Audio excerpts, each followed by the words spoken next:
Hello，大家好，我係實德金融嘅 Ferris。美國今晚會發布4月份一系列重要嘅就業數據，當中係包括非農就業人數啦、失業率、平均每週工時、平均每週時薪同埋勞動參與率嘅。當然，市場最關注嘅就會係非農就業人數數據啦，因為呢個數據結果係直接反映到現今美國市場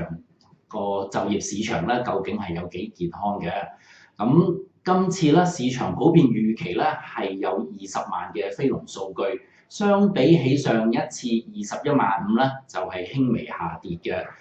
當然啦，大家會聯想到2日之前，禮拜三發布嘅 ADP 私人就業數據出嚟咧，其實就係比預期會係差嘅。大家就會覺得，咦，20萬呢一個嘅非農數據，如果做差嘅話，會對個市場有啲咩影響啦？當然啦，非農數據如果做差嘅時候，就會係令到大家對聯儲局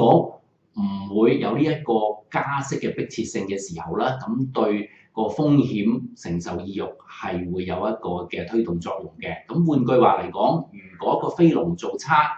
對個風險胃納係有推動作用，應該對個金價係會有一個嘅刺激作用嘅。相反地啦，如果非農數據係做得好嘅話咧，大家又會覺得美國有機會喺預期較為快之下咧，有呢一個嘅加息動作啦。如果數據做好，咁即係話風險胃納就會縮小啦，對個金價係會有一個嘅抑壓作用。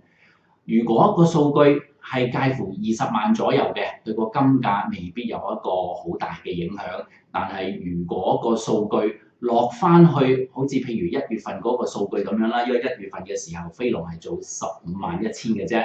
如果今晚個非農數據係貼住15萬、16萬嘅話咧，大家就會對呢一個加息可能係遙遙無期啦，會感到呢一個嘅信心啦。對個風險承受意欲有推動作用，亦都係利好個金價做好嘅。